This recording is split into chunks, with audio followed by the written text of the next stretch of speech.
सासू तुला बोलणार आहे. तू किती काही कर, किती तू पंतप्रधान असू दे, पण तुझी सासू तुला बोलणारच. अशी जगात एकही सासू नाहीये, नसणार आहे, की ती सुनेला बोलणार नाही. हं, पण ते बोलणं काही क्षणापर्यंत कालावधीसाठी असतं. हं, तू थोडंसं समजून घे. तू तिच्यासाठी 10 पावलं चाल. हं.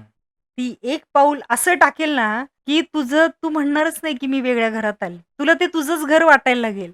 पण पहिलं स्ट्रगल बाजू बघून घे, हं. समजून घे.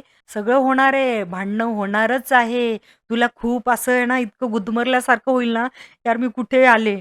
काय केलंय?" असं खूप होतं. पण हे नवीन-नवीन होतंय. मासे एका पाण्यात राहतात ना, त्याच्याशी वैर नाही करायचा कधी. हं. कारण ती आपली माणसं असतात. आपल्याला आयुष्यभर त्यांच्याशी जोडायचं असतं. बरोबर. तुझे मित्र-मैत्रिणी असले बाहेर, ते काय आयुष्यभर नाही राहायचं तुला. बरोबर आहे. तिकडे नाहीच पटलं, चल फुट, गेला उडत. हं. तसं इथे नाही. इथे नाही चालणार. इथं समजून घ्या.